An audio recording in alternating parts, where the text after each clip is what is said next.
Jambo à toutes et à tous. Jambo à tous les Mpangi, à toutes les sœurs et tous les frères de par le monde. L'honneur est pour moi d'avoir la parole sur la radio Kimuntu, radio de l'école de l'élévation des consciences Kimuntu. Je suis votre Mpangi Polar Colombe. J'invite tous les éléments qui gouvernent la vie à se joindre à nous. La terre, l'eau, l'air et le feu pour fusionner avec nous et faire de nous un éther. Je remercie tous les êtres supérieurs pour leur amour et protection. Que l'amour et la paix soient toujours avec nous dans nos cœurs et nos esprits. Le sujet que je vous partage humblement et avec beaucoup de plaisir est la place originelle de la femme et les mystères du féminin sacré. J'expose mon point de vue, qui est nourri de multitudes échanges, expériences, lectures et compréhensions sur ce sujet. Et plus ça va, plus le champ d'action évolue aussi. Au travers de mon regard de femme, je vous partage les fruits de mes réflexions. Le cercle du féminin sacré que nous avons créé sur Skype il y a une semaine m'a permis aussi d'ouvrir mon esprit à d'autres réalités qui nous amènent tous et toutes surtout à réfléchir sur la place de la femme aujourd'hui, hier et demain. Nous sommes toutes et tous réunis pour une meilleure compréhension de nous-mêmes, pour une meilleure vie dans notre quotidien. Chaque âme qui s'ouvre à elle éclaire d'autres âmes. Mon bien-être est contagieux, dans le bon sens évidemment. Chaque personne qui découvre son potentiel aide les autres à découvrir le leur. Aujourd'hui, on va parler de choses et d'autres qui nous concernent tous, à savoir les émotions, les sentiments, les choses qui font la personne que je suis. Nos comportements influencent notre vie. À la base, nous avons eu tous différentes blessures, dites des blessures de l'âme, blessures de l'être. La méconnaissance de ces blessures émotionnelles a des impacts majeurs sur notre vie de tous les jours. On retrouve dans ces blessures le rejet, l'injustice, l'abandon, l'humiliation et la trahison. Chaque âme, chaque être humain qui s'incarne traverse ces émotions et chacune d'elles amène à se forger un masque au fil du temps qui s'installe à une période de l'enfance. L'enfant, à sa naissance en langue des oiseaux, vous vous souvenez, c'est là où naissent les sens. La naissance. La naissance est l'incarnation de l'âme dans la matière. L'enfant, à la naissance, est dans l'innocence, l'essence innée, intérieure. Il est connecté encore à son âme pure, à la source. En grandissant, on va lui apprendre tout doucement à acquérir des idées pour développer son mental. L'enfant commence à réfléchir, il développe son ego.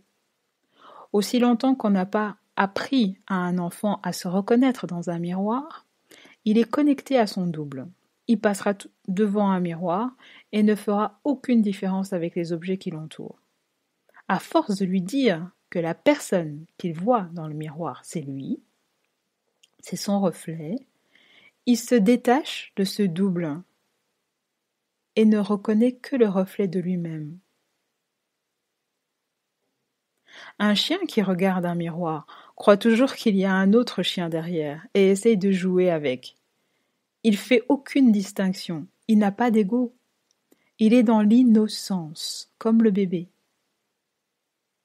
L'ego donc vient à partir du moment où l'enfant est sorti de son innocence, de ses sens innés, et commence à s'incarner dans la matière en se détachant tout doucement de son double, de son âme.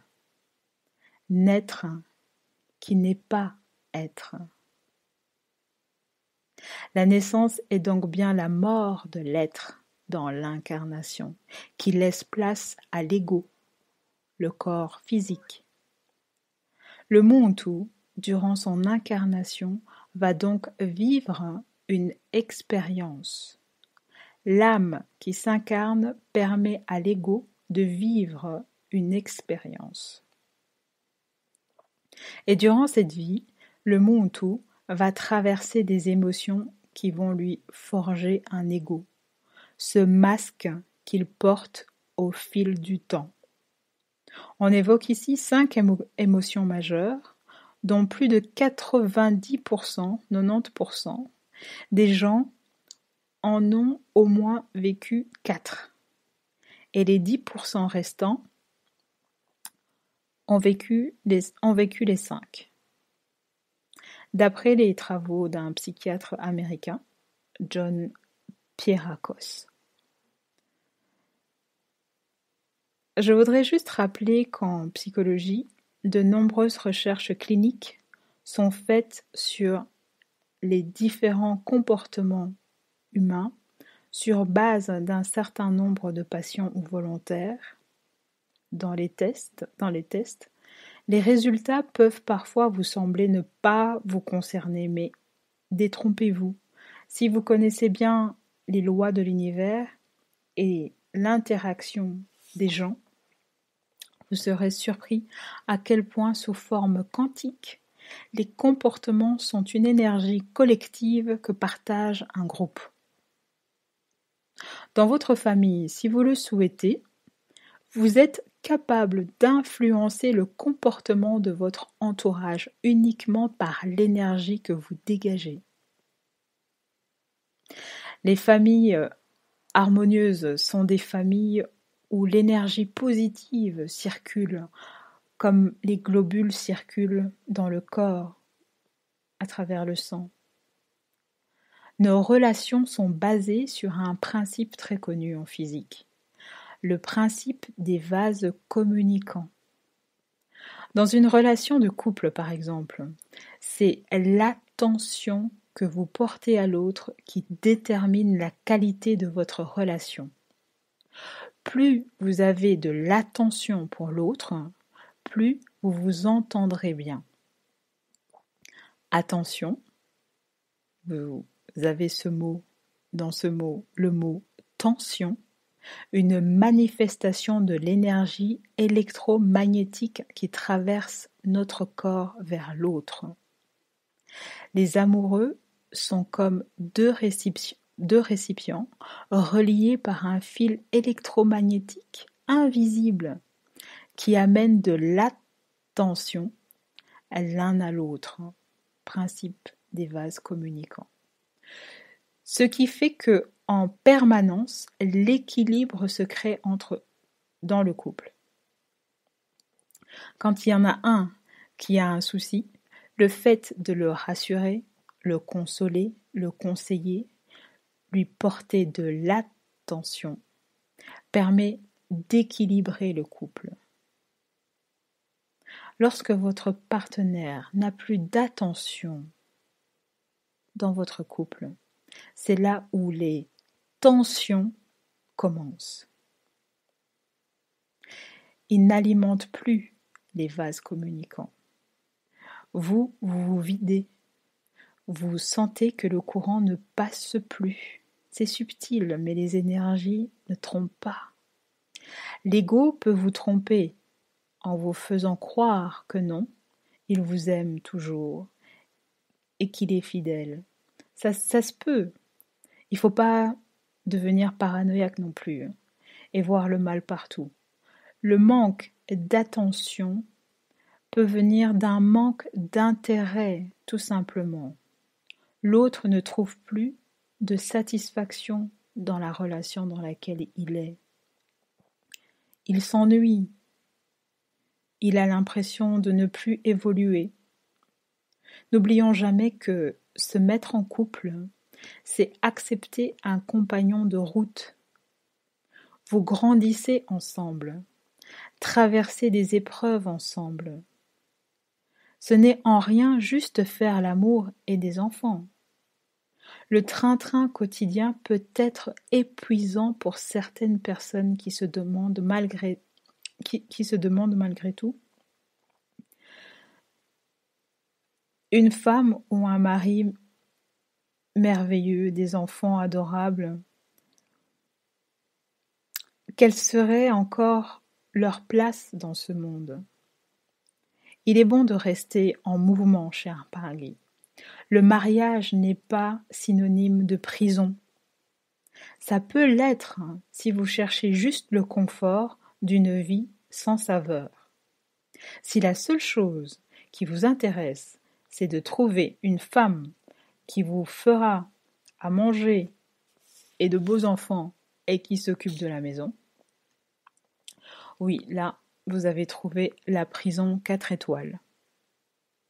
Ou si une femme cherche juste un homme, bon travailleur, qui lui fait des beaux enfants, là c'est carrément du 5 étoiles, avec les plateaux d'argent en prime. Non, les relations humaines, c'est bien plus que ça. Les relations de couple, c'est deux personnes qui se rencontrent pour partager une réalité visible et invisible. Ces deux âmes qui se rencontrent, d'où la notion souvent utilisée d'âme sœur. Ces deux âmes qui se retrouvent au travers de deux égaux. Et ce qui est parfois drôle, je l'ai vu une fois, un couple qui ne se parlait quasi pas ou peu. C'est rare, mais ça arrive. Juste l'essentiel. Mais, une fois au lit, c'était la fusion parfaite. La dame me disait, c'est fou comme j'aime mon mari et c'est plus fort que moi. Pareil pour lui aussi. Pourtant, ils se parlaient peu. C'est pour cela que je faisais le postulat la semaine dernière que le sperme et les pertes blanches sont des neurones qui permettent la connexion des deux corps sur un plan subtil, non mesurable, à part par le plaisir et la jouissance que ça procure. Mais les corps communiquent, discutent, échangent des idées sur un plan quantique, dans le silence de l'esprit.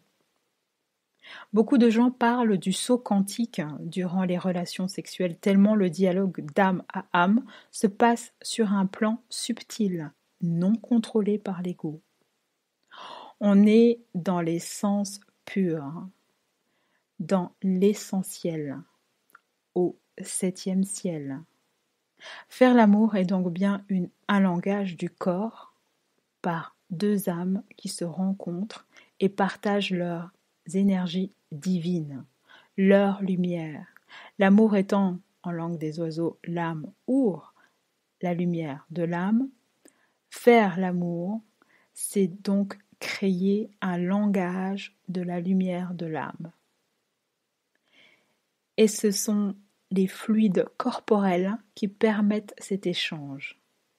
Si vous ne pouvez pas avoir une relation saine avec quelqu'un de corps à corps, alors abstenez-vous. C'est que vous n'avez probablement rien à faire ensemble. Nombreux sont ceux qui découvrent cela après avoir eu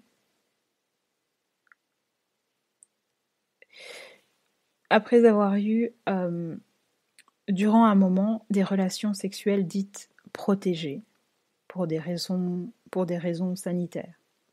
Au moment où ils ne se protègent plus, il n'y a plus de libido. Les rapports sont normaux, sans plus. Ça, c'est parce que durant le rapport protégé, les fluides corporels ne sont pas en contact. Ce n'est pas faire l'amour, ça. C'est avoir une relation sexuelle simple. Ça peut être très réussi.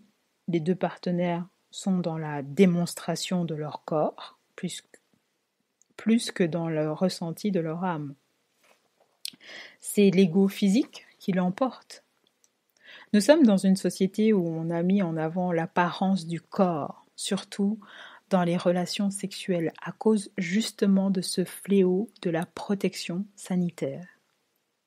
Les maladies sexuellement transmissibles font peur, surtout chez le mélanoderme. C'est une peur collective que nourrit tous les mélanodermes, peu importe où il est dans le monde. Je vous ai parlé d'énergie, vibration invisible, capable d'influencer les comportements.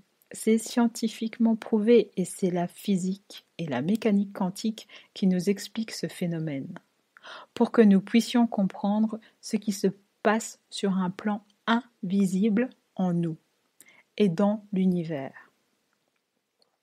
Et ce comportement collectif se retrouve dans notre ADN, cette fameuse ADN dite ADN poubelle.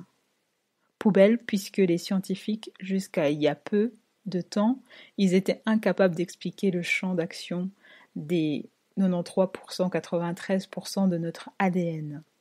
Maintenant, ça change de plus en plus vite et le comprend de mieux en mieux grâce à la physique et la mécanique quantique initiée par Max Planck au début du XXe siècle.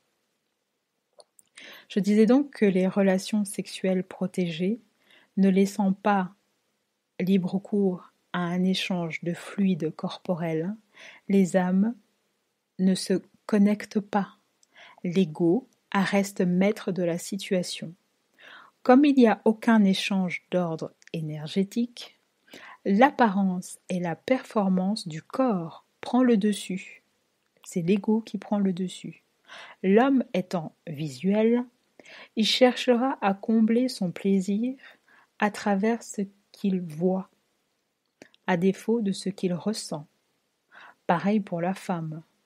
Voilà donc une société qui fonctionne uniquement sur les apparences. Voir un corps nu avec des tablettes de chocolat pour les femmes ou une grosse poitrine et une taille de guêpe pour un homme aura plus d'impact puisque c'est son ego qui dirige ses envies de la personne. La protection sanitaire, le port d'un préservatif remplace alors l'hygiène corporelle. Les gens pensent souvent être protégés en portant un préservatif, en oubliant l'essentiel, l'hygiène corporelle. Car se protéger sans être propre ne sert strictement à rien. Les bactéries et les virus sont sur la peau et les muqueuses, dans la bouche, les mains, les pieds, enfin partout. La société d'aujourd'hui produit des êtres insensibles à toute relation de cette façon d'appréhender l'autre. Surtout dans la communauté noire. Le mensonge du sida a permis aux forces négatives, dirons-nous, de l'affaiblir sur un plan subtil, en faisant de l'homme mélanoderme un consommateur sexuel comme les autres communautés. Il a perdu sa connexion divine, due à cette maladie sournoise inoculée par les vaccins sur le continent noir. Le noir se pense alors victime d'une chose qu'il peut à tout moment stopper si il en prenait conscience. C'est pareil que cette fâcheuse tendance à répéter, ça c'est quelque chose qui vraiment m'énerve un petit peu. Je vous le confie. Cette fâcheuse tendance à répéter que le noir n'aime pas son frère.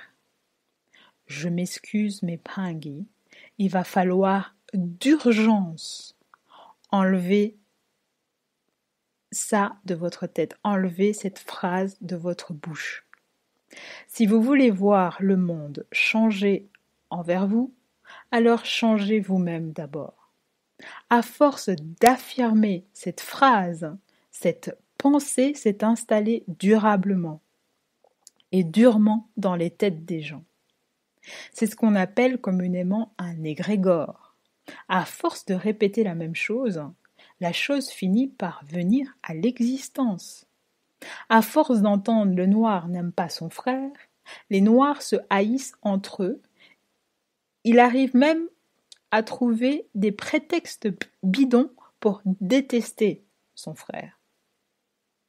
Et à force d'affirmer cela, l'énergie collective créée fait que le noir lui-même se hait sans savoir pourquoi, d'où ça vient. Parce que ce sont des énergies quantiques, collectives. À force de parler de l'esclavage, le noir se maintient depuis des siècles dans l'esclavage. Ça peut être choquant, ce que je dis là. Et pourtant, vous pouvez le constater. Un fait historique doit être compris et gardé dans son contexte historique, au risque de le voir se répéter. Je vous ai parlé de l'illusion du temps en vous disant que le seul moment qui existe, c'est le présent et que nous faisons qu'actualiser nos potentiels passés et futurs dans le présent. Un fait historique, s'il n'est pas compris, il sera actualisé dans l'inconscient collectif dans le présent, jusqu'à ce que le fait reste dans son contexte. On n'a pas à s'identifier à nos ancêtres de Katiopa déportés pour devenir esclaves. Ce n'est pas leur rendre service. C'est répéter bêtement des faits et accuser la terre entière pour des atrocités commises contre un peuple, une communauté, qui garde une plaie ouverte collective. Si on essayait maintenant de comprendre le contexte dans lequel ça s'est passé et pourquoi ça s'est passé, pour ne plus refaire les mêmes erreurs. Si l'histoire nous aide à comprendre la présence des Noirs, appelés les morts, en Europe depuis plus de 2000 ans, si l'histoire nous permettait de redécouvrir les conquêtes de ces morts qui ont eux aussi participé à la croissance de ce monde. Comprenez-moi bien.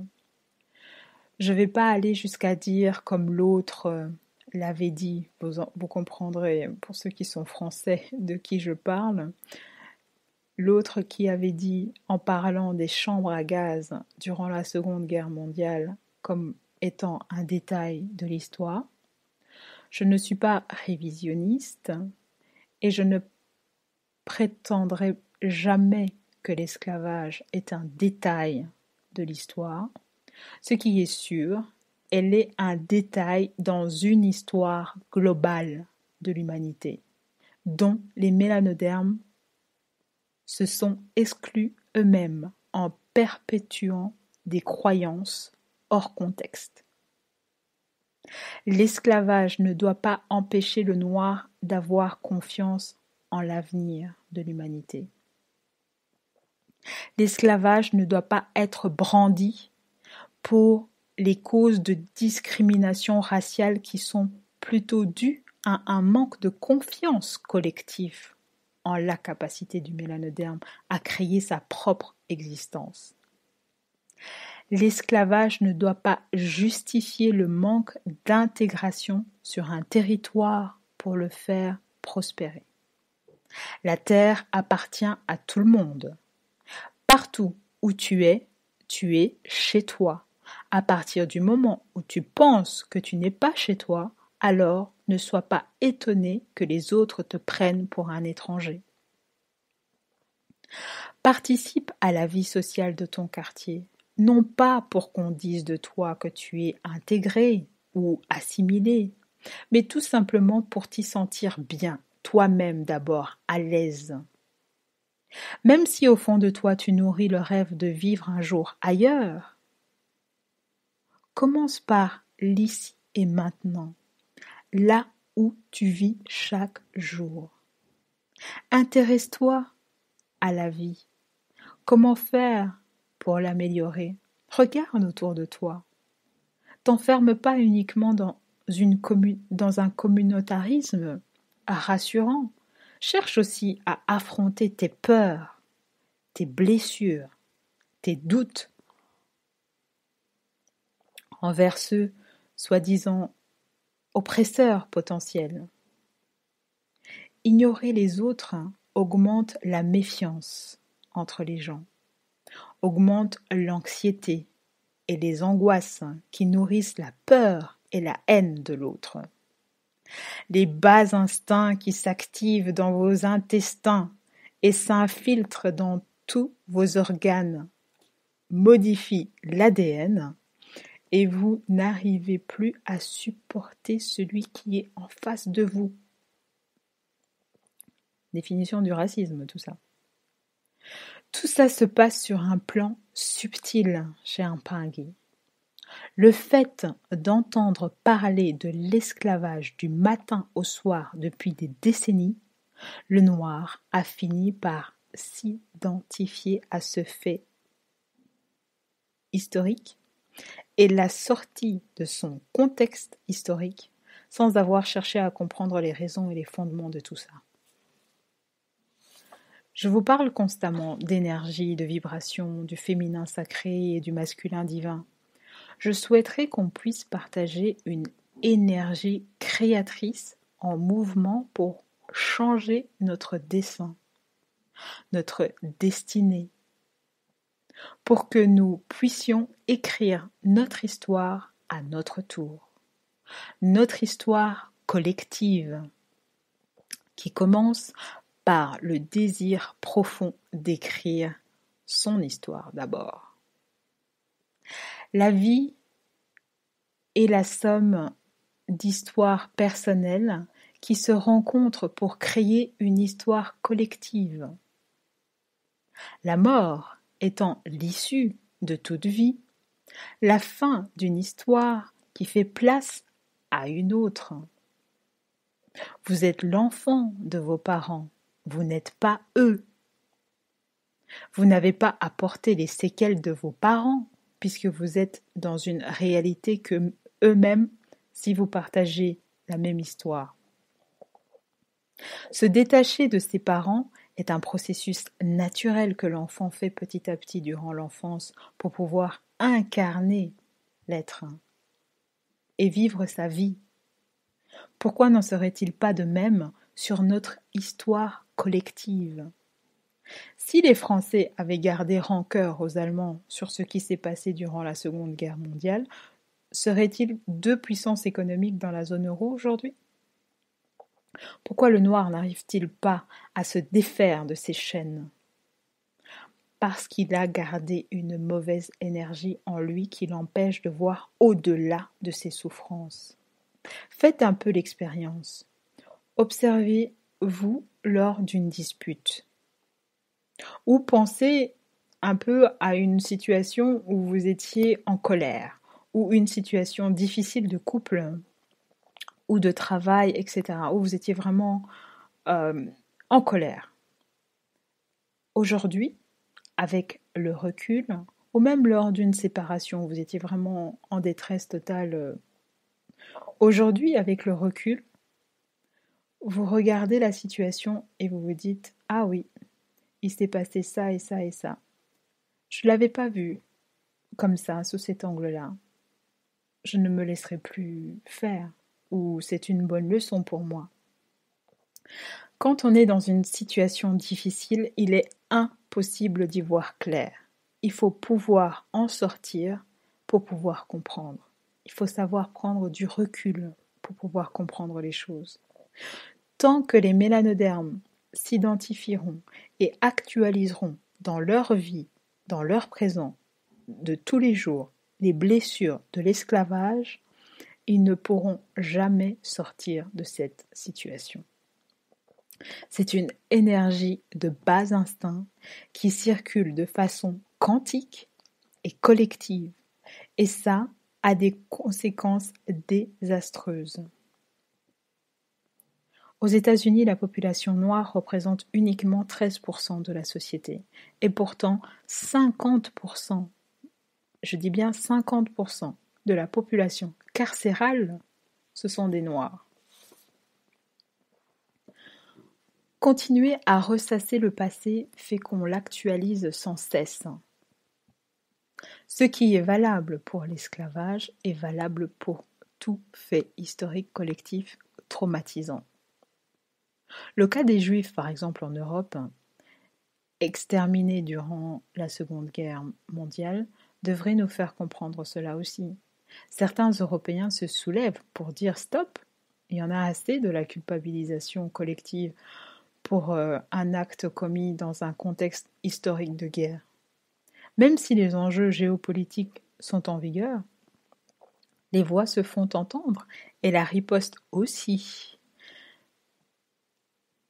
Non, nous assistons à une déstabilisation de l'Europe pour faire taire la liberté des peuples. Sur un plan énergétique, il y a un besoin d'enlever ces énergies de bas astral, pour créer une vie meilleure.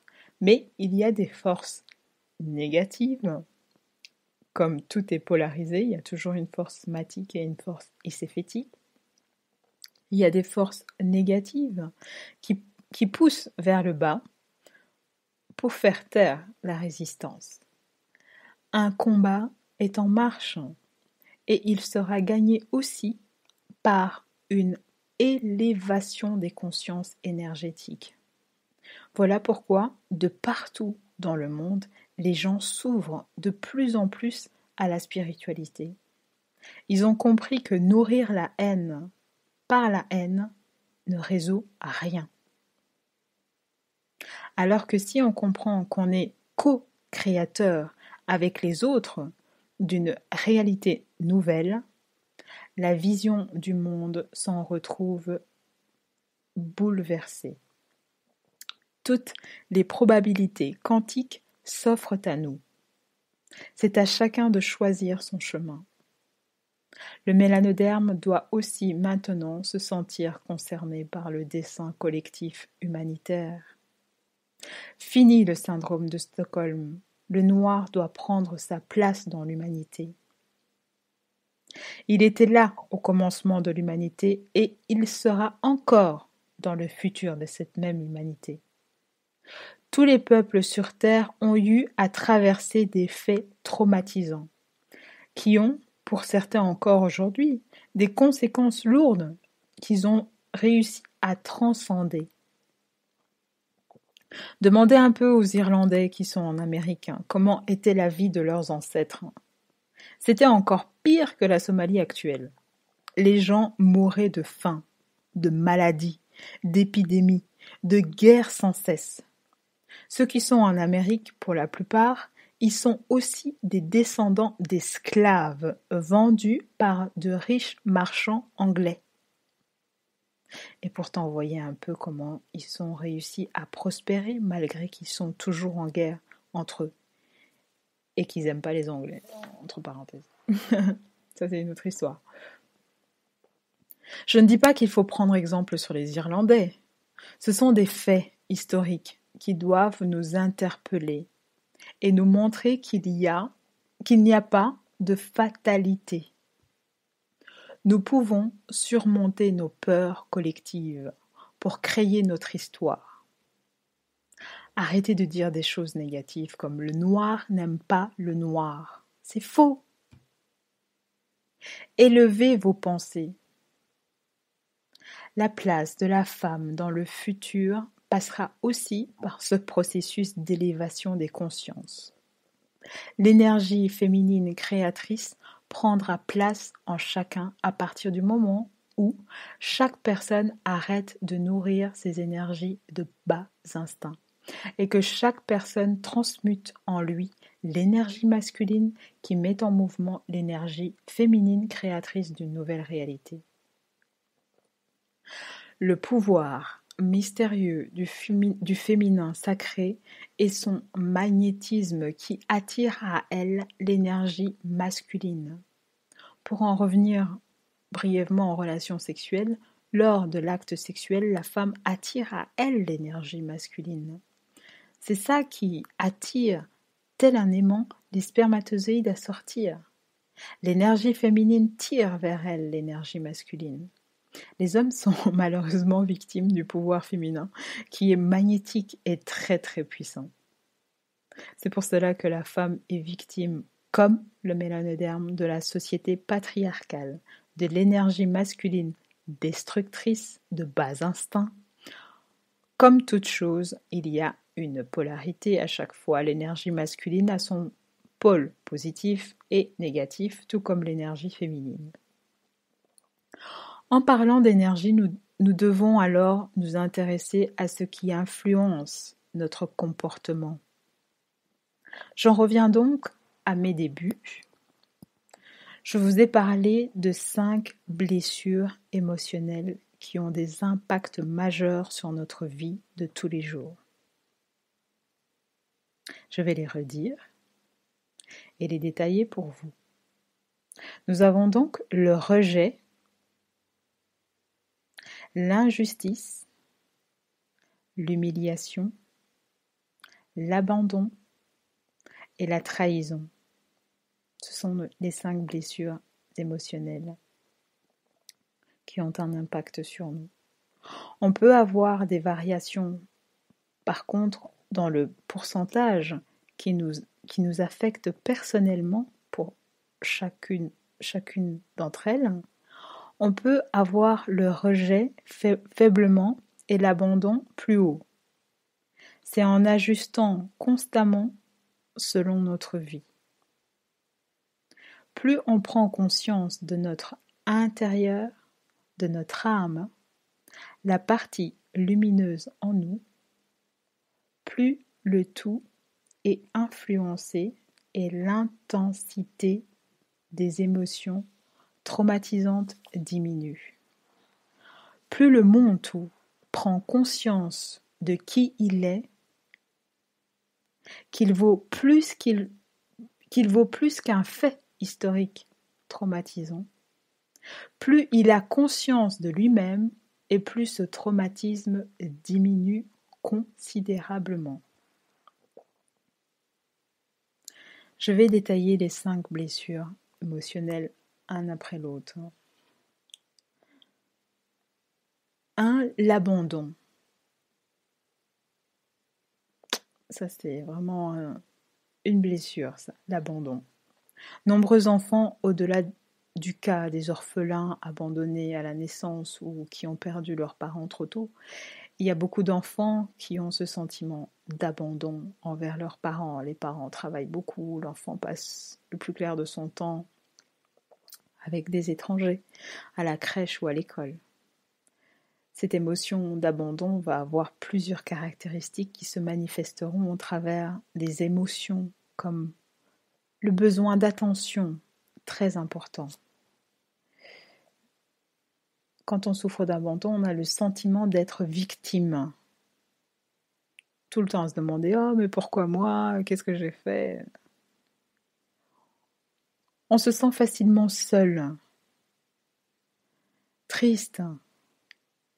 Si c'est un adulte, il fera toujours le premier pas suite à une dispute pour ne pas se sentir seul, pour ne pas être abandonné et endurer plus qu'à son tour.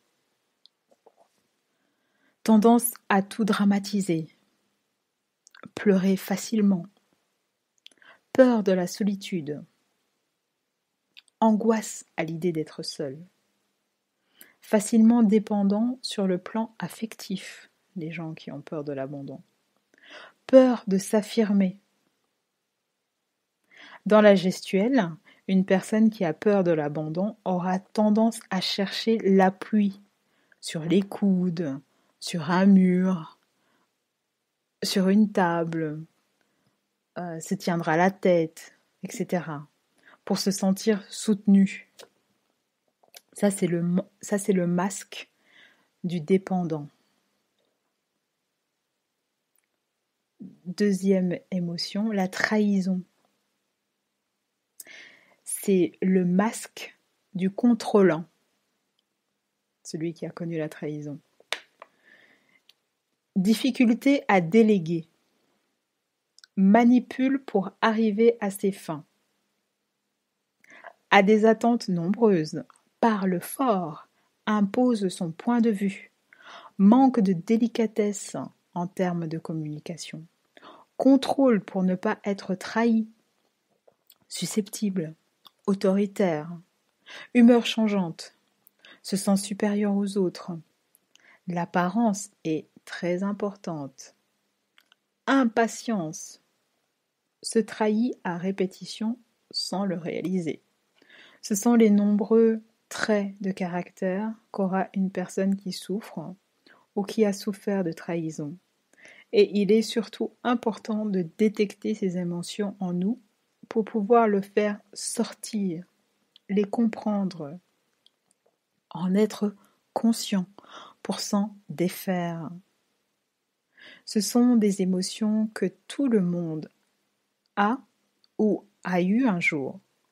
Il n'y a pas à en avoir peur ni honte. Faut ouvrir son cœur et son esprit pour un meilleur accompagnement dans le changement de ses comportements au quotidien. Troisième émotion, l'humiliation. C'est le masque du masochiste. N'écoute pas assez ses besoins. Sauveur du monde qui s'épuise. Débordé, s'oublie et souffre pour les autres. A peur de la liberté car le risque d'être humilié, si il ose, est présent en lui. Se refuse le plaisir. Se manque de respect. N'écoute pas suffisamment ses besoins, son intuition, ses goûts. S'humilie soi-même du genre « Oh non, tu sais, moi, je suis rien, je connais rien. » Ou « Moi, c'est bon, j'aime tout, c'est pareil pour moi. » Il se respecte pas. Quatrième émotion, le rejet. Ça, c'est le masque du fuyant. L'émotion du rejet. L'individu mettra le masque du fuyant. L'individu s'isole, passe inaperçu, s'éloigne des gens, ne veut pas déranger. S'organise seul, a de la difficulté à parler en public car il se sous-estime, refoule au lieu de s'exprimer, se rejette, même si au fond il désire tant être aimé. Il a peur de la solitude, plus enclin à l'anxiété aussi, à l'angoisse, la panique. Ça, c'était le rejet. Cinquième sentiment, l'injustice. Le masque du rigide. Parmi les blessures les plus difficiles à porter, on retrouve celui-ci, l'injustice et la tolérance. Se coupe beaucoup de ses émotions et ses ressentis autant émotionnels que physiques. Perfectionniste, froideur, envieux, aime bien paraître, refuse d'avoir de l'aide car sera pas aussi bien fait. Cachent leurs émotions jusqu'à un rire forcé. Ne respecte pas ses limites. Irrationnel, besoin d'avoir raison, ce qui repousse les gens, car pas dans le senti, mais très cérébral. Se justifie encore et encore. Dur avec soi et les autres. L'ego étouffe la joie.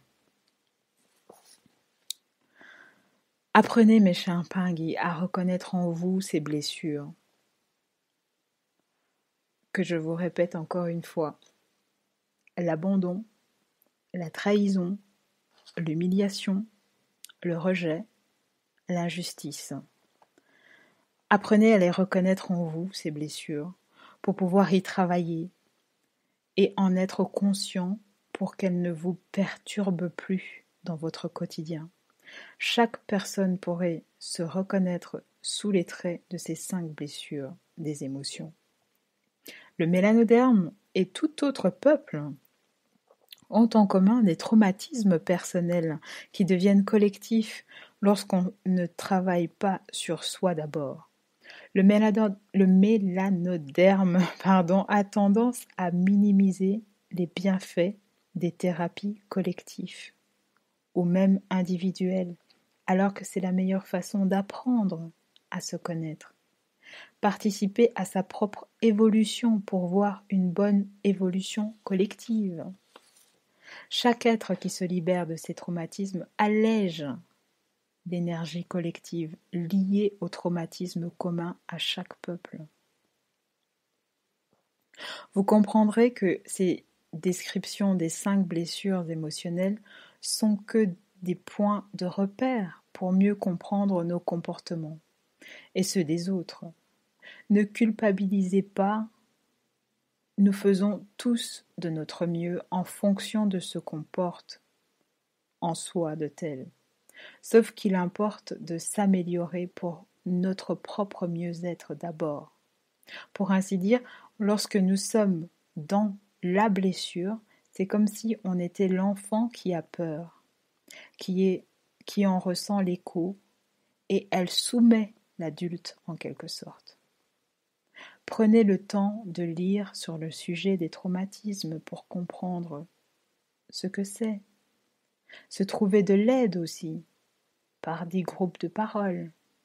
Et comme ça, on peut diluer les impacts de ces traumatismes. On va créer sur la radio qui monte ou le premier groupe de parole AA. Non pas pour alcoolique anonyme, mais comme africain anonyme. Et il pourra partager avec les autres les difficultés de son quotidien et les traumatismes liés à ça. Pourquoi pas? Qu'en pensez-vous? C'est une idée à creuser, n'est-ce pas? On pourrait comparer les blessures, les émotions à un code barre, comme sur les produits en magasin. Un tel code donne un tel prix. Donc, au niveau de l'inconscient, tant que ce code est actif, il reproduit le même état d'être. De là, la nécessité de vivre en conscience toujours. La notion de conscient et d'inconscient selon Freud est très simple au fait. Le conscient, c'est ce que tu sais, et l'inconscient, c'est ce que tu ne sais pas, ce que tu ignores de toi. C'est ce qui est enfoui en toi. En s'observant agir et réagir au quotidien et en voyant les effets des blessures émotionnelles chez les autres via leur perception, opinion, comportement, croyances, etc., on devient plus compréhensif. En observant, on comprend mieux. On limite les jugements envers soi et les autres. Et on avance pas à pas vers une belle liberté d'être et une joie grandissante. La méconnaissance de ces blessures émotionnelles a des impacts majeurs sur notre vie de tous les jours. Il est très important d'en prendre conscience pour en diminuer l'intensité et améliorer l'influence de nos comportements de tous les jours. Je termine cette partie sur les blessures émotionnelles en citant Georges Gurdjieff. Je ne sais pas si c'est vraiment le bon Gurdjieff, Gurdjieff,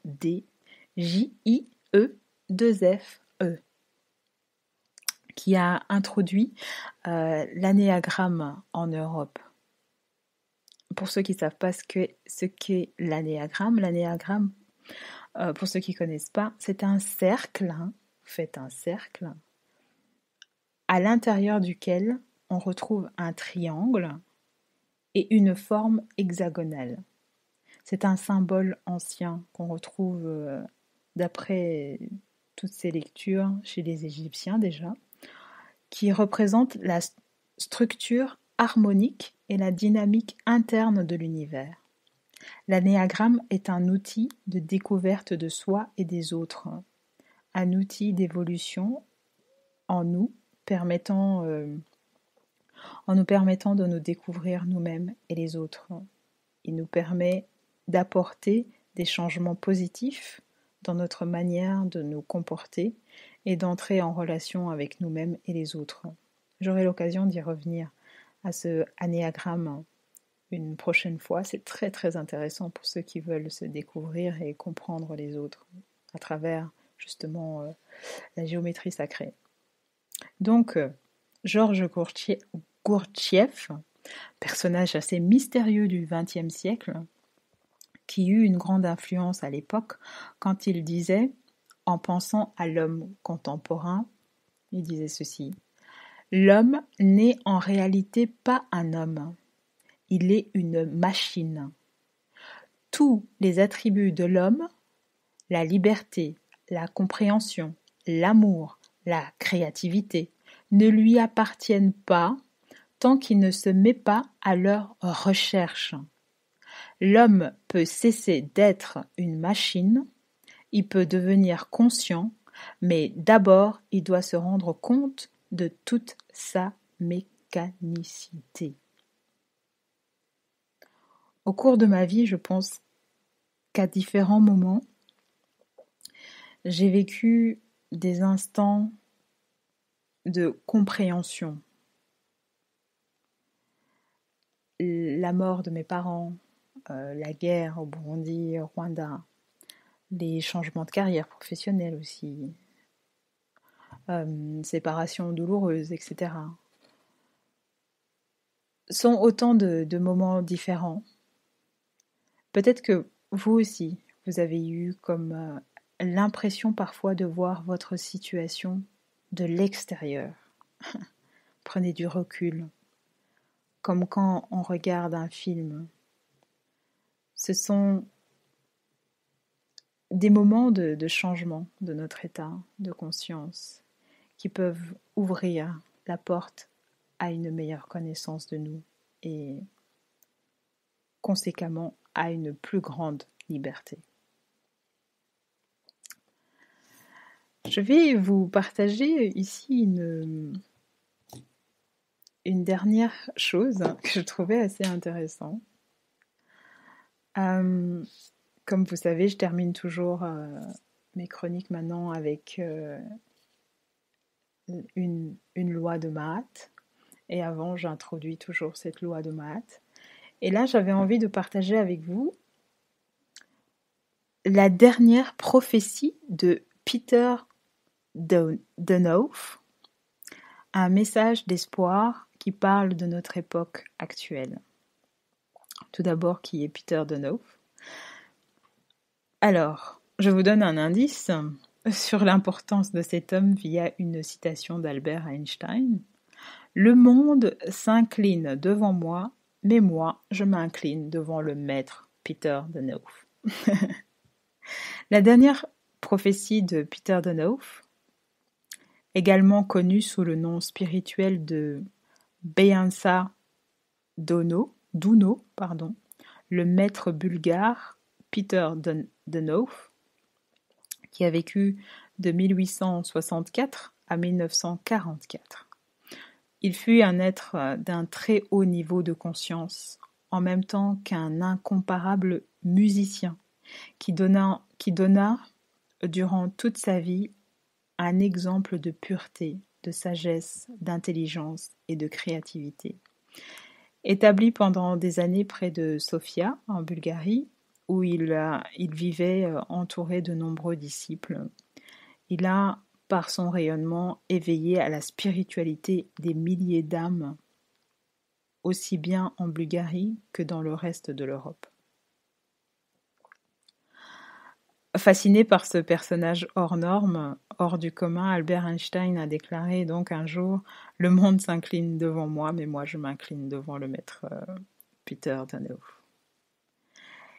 Quelques jours avant son départ dans l'autre monde, et alors qu'il était en état de profonde transe médiumnique,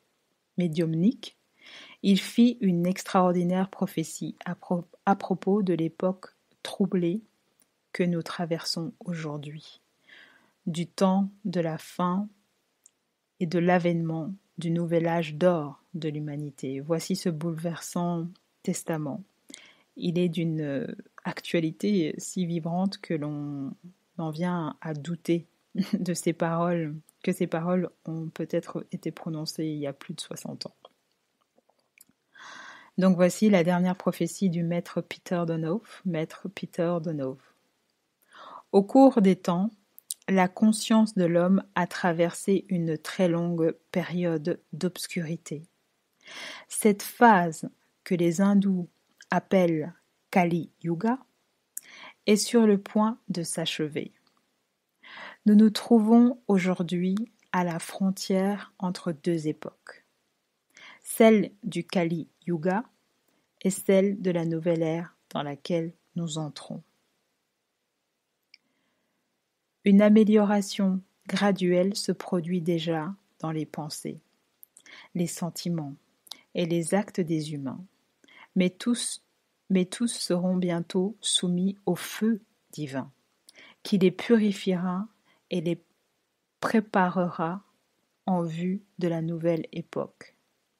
Ainsi, l'homme s'élèvera à un degré supérieur de conscience indispensable à son entrée dans la nouvelle vie.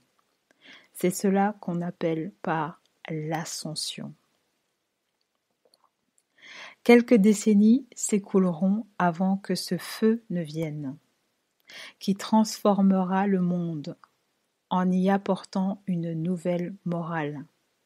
Cette immense vague arrive de l'espace cosmique et inondera toute la Terre. Tous ceux qui tenteront de s'y opposer seront emportés et transférés ailleurs. Bien que les habitants de cette planète ne se trouvent pas tous au même degré d'évolution, la nouvelle vague sera ressentie par chacun. Et cette transformation touchera non seulement la Terre, mais aussi l'ensemble du cosmos. La seule et meilleure chose que l'homme puisse faire maintenant, c'est de se tourner vers la spiritualité et en s'améliorant consciemment, d'élever son niveau vibratoire afin de se trouver en harmonie avec cette vague puissante qui bientôt le submergera.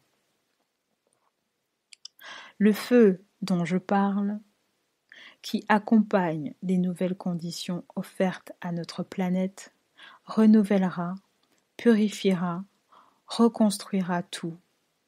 La matière sera affinée, vos cœurs seront libérés de l'angoisse, des troubles, de l'incertitude, et ils deviendront lumineux. Tout sera amélioré, élevé. Les pensées, sentiments et actes négatifs seront consumés et détruits. Votre vie actuelle est un esclavage, une prison pesante. Comprenez votre situation et libérez-vous-en. Je vous le dis, sortez de votre prison. Il est vraiment désolant de voir tant d'égarements, tant de souffrances, tant d'incapacité à comprendre où se trouve votre véritable bonheur. Tout ce qui est autour de vous va bientôt s'écrouler et disparaître. Il ne restera plus rien de cette civilisation ni de sa perversité. Toute la terre sera secouée et plus aucune trace ne subsistera de cette trompeuse culture qui maintient les hommes sous le joug de l'ignorance. Les tremblements de terre ne seront pas seulement des phénomènes mécaniques, ils ont aussi pour but de réveiller l'intellect et le cœur des humains, afin qu'ils se libèrent de leurs erreurs et de leurs folies, et qu'ils comprennent qu'ils ne sont pas seuls dans l'univers. Notre système solaire traverse maintenant une région du cosmos où fut autrefois détruite une constellation qui y a laissé son empreinte, sa poussière. Cette traversée d'un espace contaminé est une source d'empoisonnement, non seulement pour les habitants de la Terre, mais pour tous les habitants des autres planètes de notre galaxie. Seuls les soleils ne sont pas affectés par l'influence de cet environnement hostile. Cette région se nomme la 13e zone. On l'appelle aussi la zone de contradiction. Notre planète y est restée enfermée durant des milliers d'années. Mais nous approchons enfin de la sortie de cet espace de ténèbres, et nous sommes sur le point d'atteindre une région plus spirituelle, où vivent des êtres plus évolués.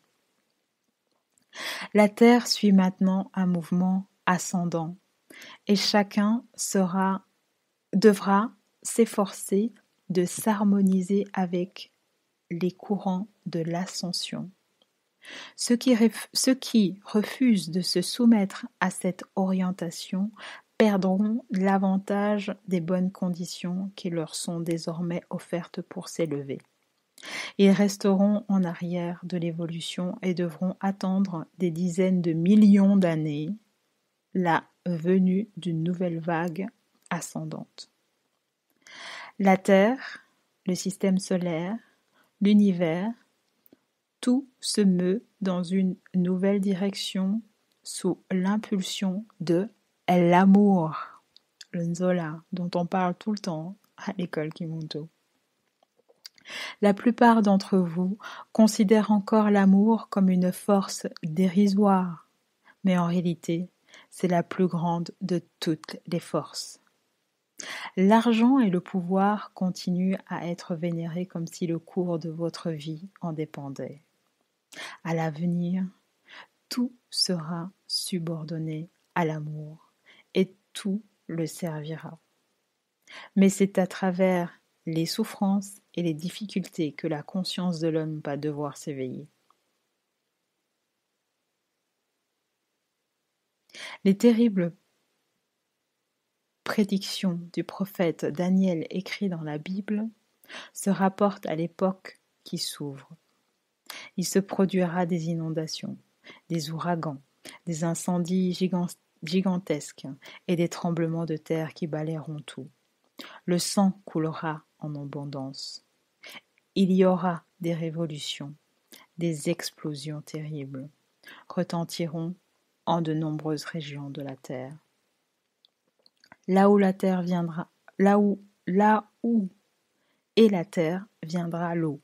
et là où est l'eau viendra la terre. Dieu est amour. Et pourtant, il s'agit bien là d'un châtiment, d'une réponse de la nature contre les crimes perpétués par l'homme depuis la nuit des temps contre sa mère, Mama Toto, la terre. Après ces souffrances, ceux qui seront sauvés, les élus, connaîtront l'âge d'or, l'harmonie et la beauté illimitées. Gardez donc votre paix et votre foi quand viendra le temps de la souffrance et de la terreur, car il est écrit que pas un cheveu ne tombera de la tête du juste. Ne vous découragez pas, Poursuivez simplement votre travail de perfectionnement personnel. Vous n'avez aucune idée de l'avenir grandiose qui vous attend. Une nouvelle terre verra bientôt le jour. Dans quelques décennies, le travail sera bien moins astreignant et chacun aura du temps à consacrer à ses activités spirituelles, intellectuelles et artistiques. La question des rapports entre l'homme et la femme sera enfin résolue dans l'harmonie. L'un comme l'autre auront la possibilité de suivre leurs aspirations. Les relations des couples seront fondées sur l'estime et le respect réciproque. Les humains voyageront à travers les différents plans et franchiront les espaces intergalactiques. Ils étudieront leur fonctionnement et seront rapidement en mesure de connaître le monde divin, de fusionner avec la terre de l'univers. La nouvelle ère est celle de la 6e race. Votre prédestination est de vous préparer à l'accueillir, à la vivre. La 6e race se construira autour de l'idée de fraternité. Il n'y aura plus de conflit d'intérêts personnels. La seule aspiration de chacun sera de se conformer à la loi de l'amour. La 6e race, celle de l'amour. Un nouveau continent sera formé pour elle. Il jaillira du Pacifique pour que le Très-Haut puisse enfin établir sa demeure sur cette planète. Les fondateurs de cette nouvelle civilisation, je les appelle frères de l'humanité ou encore enfants de l'amour. Ils seront inébranlables dans le bien et ils représenteront un nouveau type d'homme. Les hommes formeront une famille comme un grand corps et chaque peuple représentera un organe de ce corps. Dans la nouvelle race, l'amour sera manifesté d'une manière tellement parfaite que l'homme actuel ne peut encore qu'en avoir une idée très vague. La terre reste un terrain propice aux luttes, mais les forces ténébreuses vont reculer et elle en sera libérée. Les humains, voyant qu'il ne reste plus d'autre chemin, s'engageront dans celui de la nouvelle vie, celui du salut. Dans leur orgueil insensé, quelques-uns continueront jusqu'au bout à espérer continuer à mener sur la terre une vie que l'ordre divin réprouve. Mais chacun finira par comprendre que la direction du monde ne lui appartient pas. Une nouvelle culture verra le jour, qui reposera sur 3 principes directeurs. L'élévation de la femme, l'élévation des humbles, des faibles et la protection des droits de l'homme.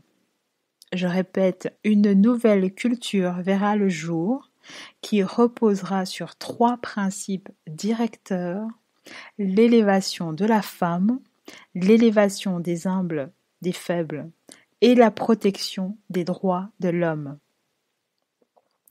La lumière, le bien et la justice triompheront. Ce n'est qu'une question de temps. Les religions doivent être purifiées. Chacune renferme une particule de l'enseignement des maîtres de la lumière, mais obscurcie par l'apport incessant des déviations humaines.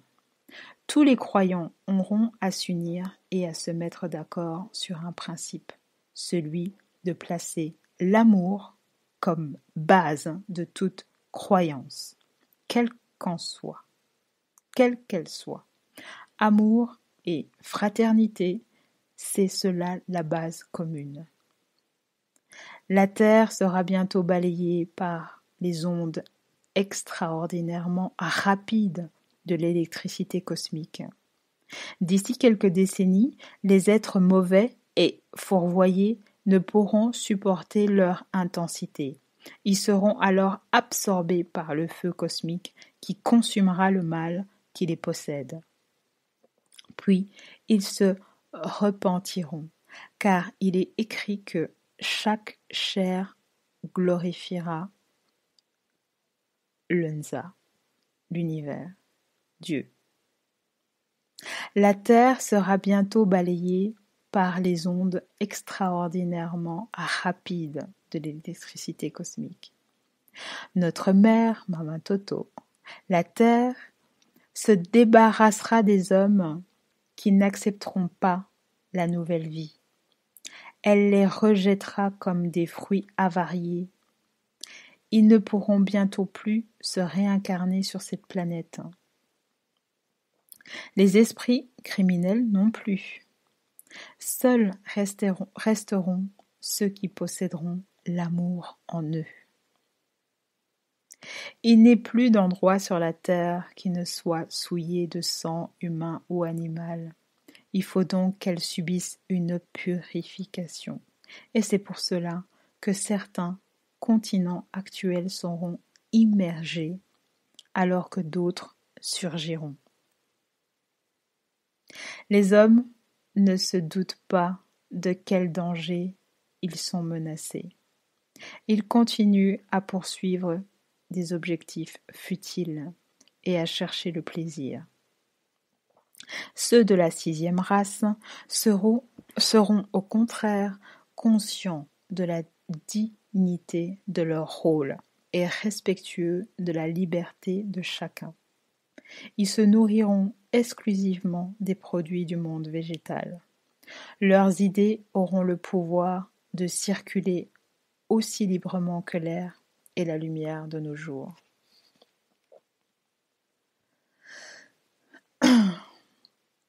Les paroles, si vous ne naissez de nouveau, s'appliquent à la 6e race. Pardon.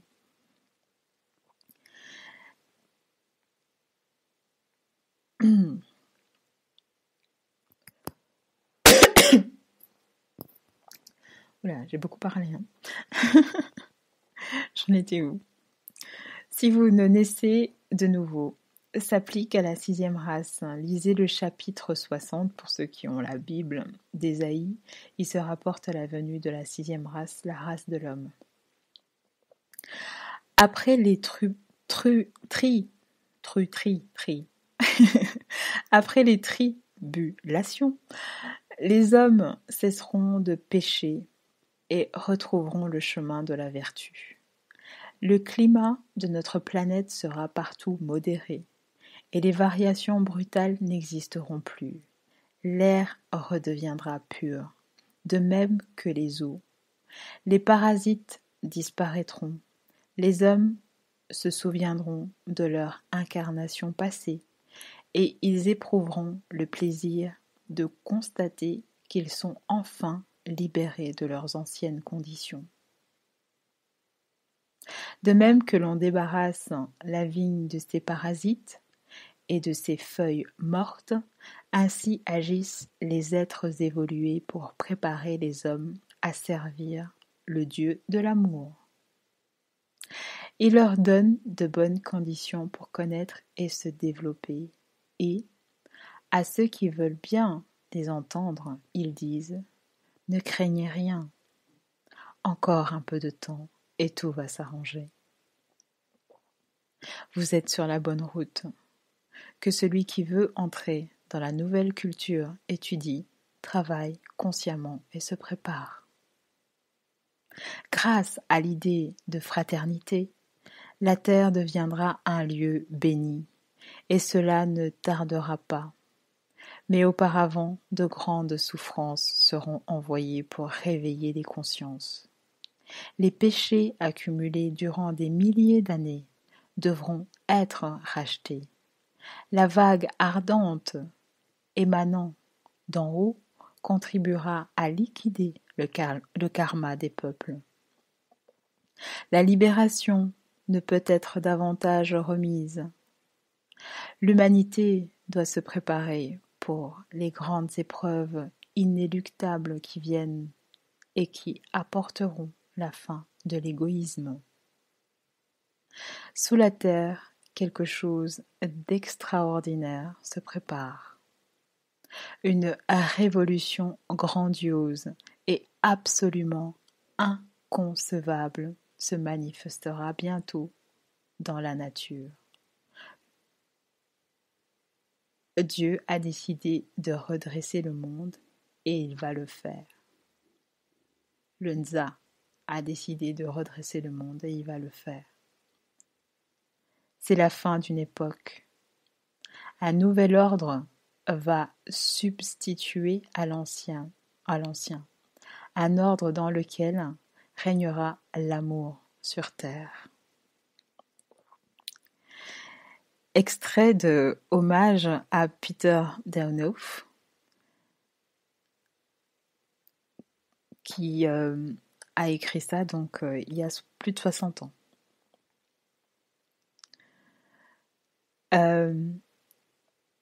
Là, je vais juste lire ce que le maître Omra Mikhaël Aïvanov, pour ceux qui connaissent, a dit sur le maître Peter Danoff.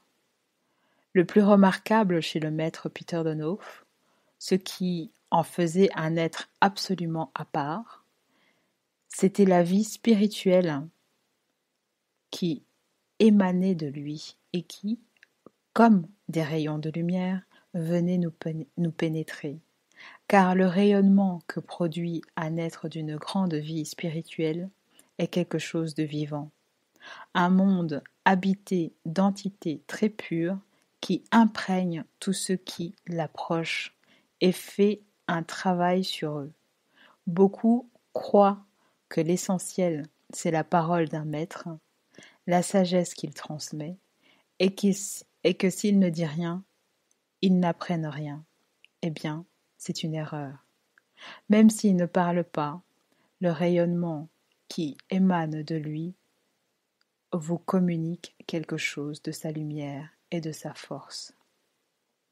C'est ce que j'ai compris auprès du maître.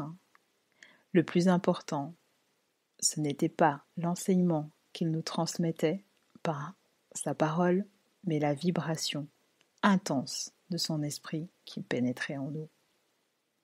Ça, c'était les paroles du maître de hommage d'Omram Mikhaël Aïvanov, pour ceux qui connaissent. Ce n'est donc pas tant les paroles que prononcera un sage qui fait de lui un maître, mais c'est surtout la vibration qu'il vous envoie, la lumière qui émane de lui. Un vrai sage n'a pas la prétention de tout connaître. Il est humble et apprend du tout. Du Ni, du Nza, de l'univers, de Maman Toto, dans la gratitude de ses enseignements, offertes gracieusement à tous. La connaissance est en nous, la lumière est en vous. Ouvrez et œuvrez dans l'amour. J'affirme que chaque vie est sacrée. Ça, c'est la 5e loi de la Mahat. J'affirme que chaque vie est sacrée. Je m'adresse à mon tour à toutes les femmes qui m'écoutent, à mes chères sœurs du cercle féminin sacré. Vous êtes des mères veilleuses, femmes. Vous avez entre vos mains la destinée de Maman Toto. Elle compte sur vous, sur moi, sur toi, ma sœur Tina, sur toi, ma sœur Mbiku, sur toi, ma sœur Crénaré, Sandrine, Angélica, Mamou, Lynn, Lily, Nathalie, et toutes celles qui sentent en elles la vibration de la terre de Mama Toto. Donnez et partagez encore et encore plus d'amour. Permettez aux hommes de se libérer de leur prison d'illusions. Levez-vous et prenez-vous en main. Je ne dis pas ici soyez fortes et soyez des superwomen, non. Ça, ce sont les discours féministes qui veulent faire des femmes des hommes. Il s'agit ici de canaliser son énergie masculine et surtout laisser vibrer en vous l'énergie féminine, celle qui fait de vous une âme belle, douce, attentive et attentionnée, celle qui éduque ses enfants dans l'amour et qui aime son mari dans la sensualité. Montrez votre beauté intérieure qui transformera votre beauté extérieure. Tendez la main à la petite fille blessée au fond de vous et dites-lui que vous êtes grande maintenant et que vous veillez sur elle. Regardez le monde avec compassion et sans jugement. En langue des oiseaux, jugement égale le juge ment. Le juge, c'est votre ego qui vous ment. L'ego pense détenir la vérité alors que, comme vous le savez maintenant, l'ego n'est que le reflet de votre âme. Il réfléchit la lumière. Il vous maintient dans les illusions de la troisième dimension. Femmes, nous sommes responsables aussi du monde de demain. C'est nous qui donnons vie à notre réalité. Nous sommes le canal par lequel s'incarne le Muntu. Soyons dignes et heureuses de ce présent que nous laissons à l'humanité. Sœurs du monde, femmes merveilleuses, joignons nos efforts pour un devenir harmonieux. Regardez-vous chaque matin dans le miroir et dites-le haut et fort si vous voulez. Je suis en paix et je suis amour. Je suis en paix et je suis amour. Faites-le à tout moment du jour ou de la nuit, à chaque fois aussi que vous sentez une tension en vous ou une peur venir à vous. Pardon. Je suis en paix et je suis amour.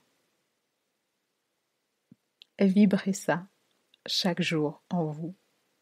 Pour vous, tout d'abord, puis petit à petit, vous sentirez le changement en vous et votre entourage sera le premier à ressentir cette belle paix et cet amour qui sort de vous. De vos paroles apaiseront les autres, votre enfant, votre conjoint, vos amis, la famille.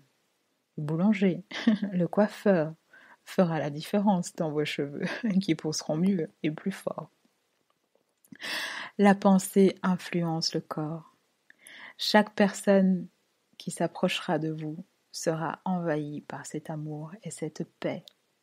Nous verrons alors un changement se faire devant nous naturellement. Il est venu le temps d'avoir un regard d'amour et de paix envers vos sœurs qui ignorent encore parfois le monde qui les entoure. Ne vous battez pas contre elles, c'est peine perdue. Montrez-leur juste l'exemple. Notre sœur Mbiku nous parle chaque semaine du Tsuki et du Ndia, les cheveux et la nourriture, pour vous informer et partager avec nous son amour pour son prochain et pour le bien-être de tous. Ma sœur Tina nous partage l'hygiène du Muntu et nous partage ses contes pour le bien-être du Muntu. Pangi Kizisawa Mazulu nous a introduit la biopsychologie pour inviter tout un chacun à faire une introspection nécessaire au bien-être du Muntu. Notre Mpangi Nswadi nous parle de sexualité, qui est une part primordiale dans le bien-être du Muntu. Et notre Pangi Bonza Amani nous introduit par l'histoire, nous permettant de nous connaître. J'ai cité Pang qui anime la radio Kimuntu pour vous dire que chaque personne autour de vous vous apporte une part de lui, le partage, et c'est à vous d'en tirer le meilleur pour votre bien-être au quotidien. Un corps sain dans un esprit sain, que moi j'avais résumé en 2 mots, qui est la psychoesthétique. Je vous en parlerai une autre fois. J'affirme que toute vie est sacrée, mes sœurs et frères. Je respecte la propriété d'autrui. J'exprime ma gratitude. Je suis en paix et j'honore la vertu. Voici déjà 5 lois de la Mahat, 5 lois de l'univers, que je viens de vous partager depuis 5 semaines déjà. Nous devons comprendre les lois de l'univers. Les lois de la Mahat sont des lois faites pour le bien-être du monde tout, sur Mama Toto. La justice de l'univers n'est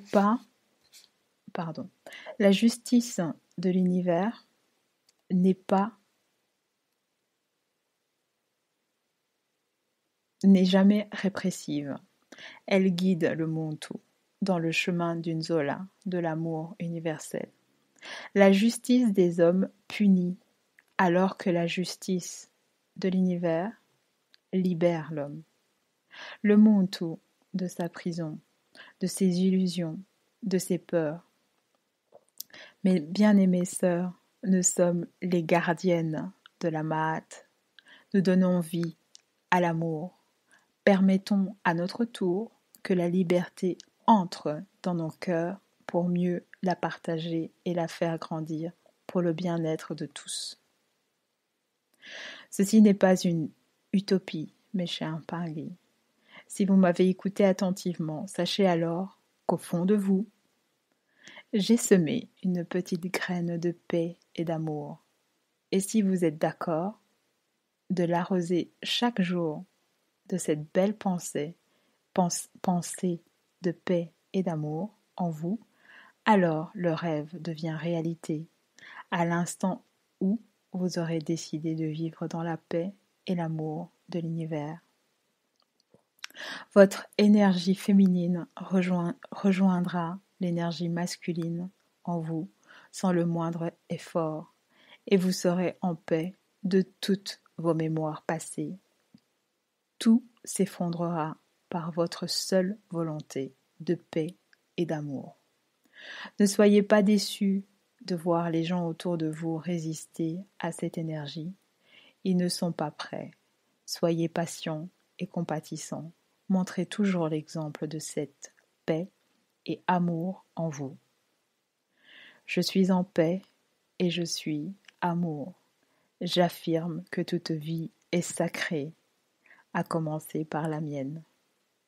Ce sont des mots, M-O-T-S, qui doivent guérir vos maux, M-A-U-X, un don de votre lumière divine. Voilà mes chers Pangui, c'est tout pour moi aujourd'hui. Je vous remercie beaucoup pour votre fidélité à la radio Kimuntu, où vous êtes de plus en plus nombreux à nous écouter, me dit-on. Je suis heureuse de partager avec vous mes réflexions, mes inspirations, mes idées, que j'accompagne toujours, vous le savez très bien, d'une pensée et d'une intention créatrice, d'un mouvement inspirant pour un monde meilleur. Je vous embrasse et je vous souhaite une bonne fin de semaine et une bonne semaine pour tous ceux qui nous suivent durant les rediffusions. Continuez à vous libérer de vos énergies négatives. Ouvrez votre cœur. Allez à la rencontre des autres, car c'est en multipliant les énergies que nous créerons notre futur. L'amour est la seule énergie qui se multiplie quand on la divise. Merci, c'est votre Mpangi, Polar, Colombe. À bientôt. Et aujourd'hui, je vais mettre une chanson en hommage à la femme, particulier celle de Katiopa.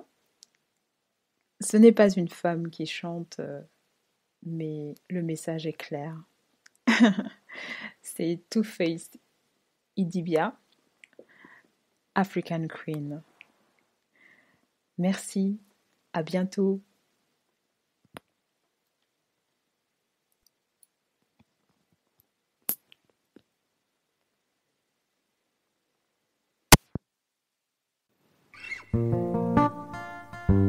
Yeah, yeah, you are my African queen. Ooh, Lord, ooh, Lord. Just like the sun, light up the earth, you light up my life. The only one I ever see with a smile so bright. Hey, and just yesterday, you came around my way. My horse in way with your astonishing beauty. Oh, you couldn't make a brother sing. No ordinary thing, a supernatural being. And no, you are brighter than the moon, brighter than the star. I love you just the way you are. And you are my African queen, the girl of my dreams.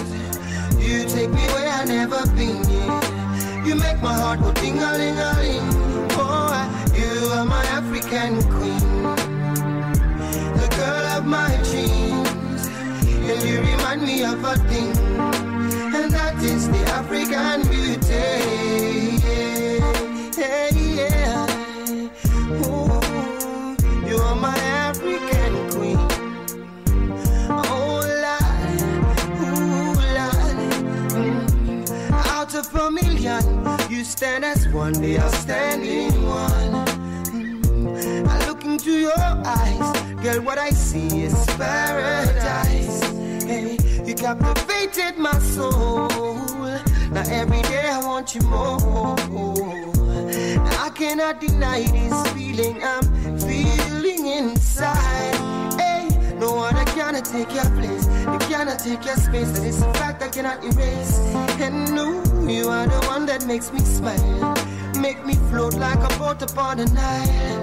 Girl, you are my African queen, the girl of my dreams. You take me where I've never been. You make my heart go ting-a-ling-a-ling. Yeah, you are my African queen, the girl of my dreams. And you remind me of a thing, and that is the African beauty.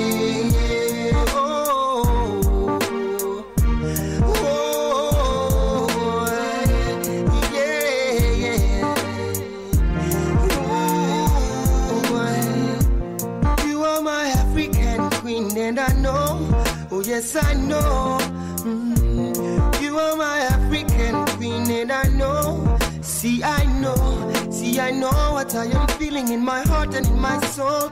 Oh, I know that it's His love, and I know that this love was surely sent from up above. Cause you're the only one that I think of. You are my African queen, and I know that it means that you're the only one that I will serve. I'll give you my heart, my love, my body and my money. Every other thing you think of.